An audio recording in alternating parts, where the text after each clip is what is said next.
सो जय हिंद everyone, welcome back to the channel. आज ही के दिन, आज है 27 मार्च और आज ही के दिन यूजीसी नेट ने एक नया नोटिस रिलीज़ किया है जिसके बारे में आपको जल्दी ही पूरा का पूरा ब्रोशर और टीओपीएस यानी कि डिटेल इन्फॉर्मेशन मिलेगी। पर अभी नोटिस के हिसाब से हम जाते हैं आपके लिए जिनका नेट क्लियर है, ठीक है, उनके लिए गुड न्यूज़ है और उनके लिए बैड न्यूज़ भी है। जेआरएफ वालों के लिए भी है इसमें प्रोविजंस, और जिनका भी ये जो होगा ये जून से वैलिड होने वाला है ये नोटिफिकेशन। तो वेरी वेरी इंपॉर्टेंट आप सभी के लिए जो सोच रहे थे कि यार पीएचडी एंट्रेंस क्लियर करेंगे तब दे देंगे, कोई नहीं। तो और नेट की वैलिडिटी जेआरएफ की मतलब काफ़ी कुछ चेंजेस हुए हैं और हम सोच रहे थे कि सिलेबस वगैरह में चेंजेस होंगे, ठीक है, तो पैटर्न चेंज होने वाला है। पर हमने ये नहीं सोचा था कि ऐसा भी कुछ चेंज हो सकता है।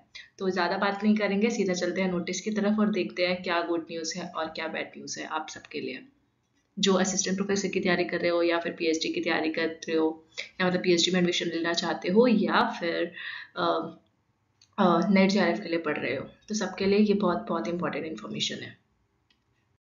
यूजीसी ने, मिनिस्ट्री ऑफ एजुकेशन ने ये नोटिस रिलीज़ किया है वेबसाइट पे। ये नोटिस क्या कहता है आपने पढ़ भी लिया होगा बहुत लोगों ने, जिनको नहीं समझ आया मैं बता देती हूँ पूरा। ये आप खुद भी पढ़ सकते हो कि पहले जो प्रोविजंस थे जीआरएफ मिलना था और एज अ असिस्टेंट प्रोफेसर आप एलिजिबल थे, या तो आपके पास नेट हो या जीआरएफ हो, आप as a assistant professor eligible हो। लेकिन बहुत सारे लोगों को ये दिक्कत होती थी कि जिनके पास नेट क्लियर होता था या जिनके पास जेआरएफ होता था उनको बहुत सारी यूनिवर्सिटीज़ में ऐसा था कि आपको पीएचडी एंट्रेंस भी देना पड़ता था डिस्पाइट ऑफ द फैक्ट कि आपके पास नेट और जीआरएफ है।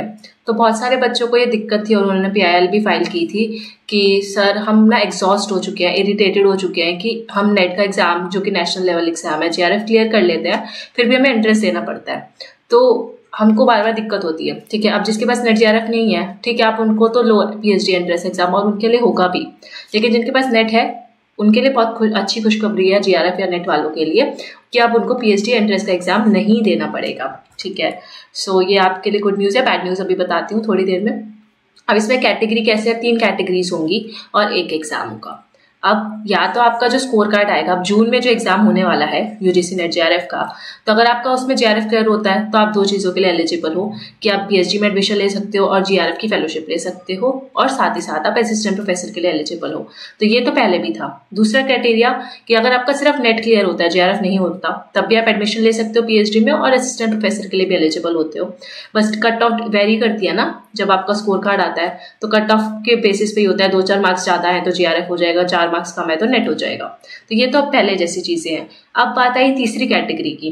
तीसरी कैटेगरी में अब जिन बच्चों का ना नेट क्लियर हो रहा है ना जीआरएफ क्लियर हो रहा है, लेकिन उनके कुछ इतने मार्क्स बन रहे हैं कि जिसकी वजह से उनका पीएचडी एंट्रेंस जितने मार्क्स बन रहे हैं।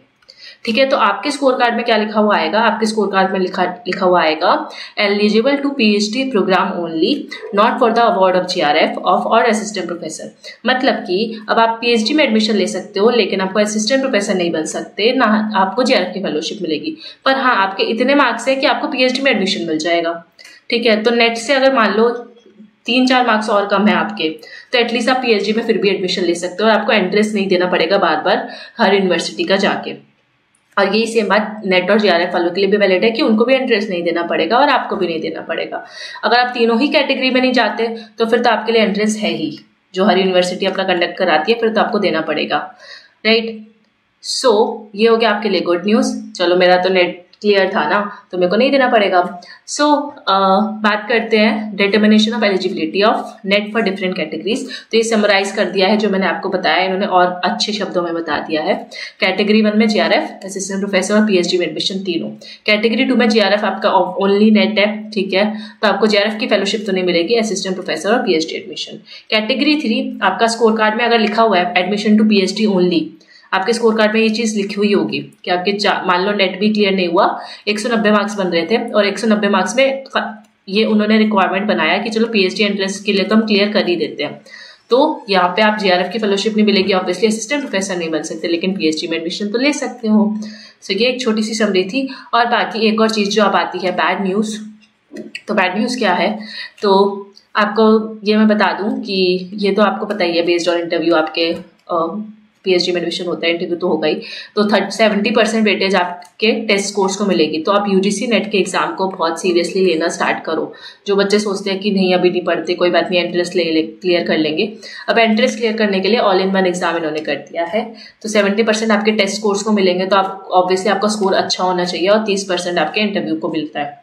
उसके अलावा जो मैं आपको बैड न्यूज़ बता रही थी, बहुत देर से नहीं बताई, तो marks obtained in NET by the category 2 and 3 will be valid for a period of 1 year for the admission of PhD. So ये है बैड न्यूज़ कि आपका जो नेट है अब सिर्फ और सिर्फ 1 साल के लिए वैलिड होगा।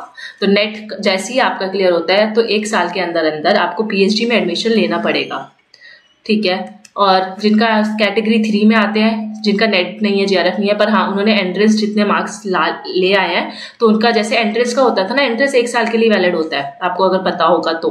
अब इन्होंने ये कर दिया कि जो नेट है वो भी सिर्फ 1 साल के लिए वैलिड है, ऑल्दो नेट असिस्टेंट प्रोफेसर के लिए हमेशा के लिए वैलिड होगा, ठीक है। तो इसमें आप कंफ्यूज मत होना कि आपका नेट क्लियर हो गया तो आप असिस्टेंट प्रोफेसर के लिए अप्लाई नहीं कर सकते। नेट आपके लिए असिस्टेंट प्रोफेसर के लिए आप अप्लाई कर सकते हो, पर 1 साल के अंदर अंदर पीएचडी में एडमिशन लेना जरूरी है। असिस्टेंट प्रोफेसर के लिए तो 2-3 साल जो भी है वो चलेगा, लेकिन यहाँ पे स्पेसिफिकली मेंशन है पीएचडी एडमिशन के लिए।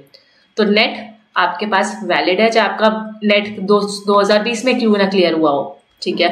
तो आप अभी भी उस नेट के बेसिस पे आप असिस्टेंट प्रोफेसर के लिए अप्लाई कर सकते हो, ये मैं उसके लिए मना नहीं कर रही हूँ। पर एडमिशन के लिए आपको सिर्फ 1 साल, तो जिनका भी पिछले साल क्लियर हुआ नेट, ठीक है, तो आपको 1 साल के अंदर पीएचडी में एडमिशन लेना पड़ेगा। वही इन्होंने एंट्रेंस वाला क्राइटेरिया रख दिया, क्योंकि एंट्रेंस के बेसिस पे जो बच्चे क्लियर करते थे उनका एंट्रेंस 1 साल के लिए वैलिड होता था।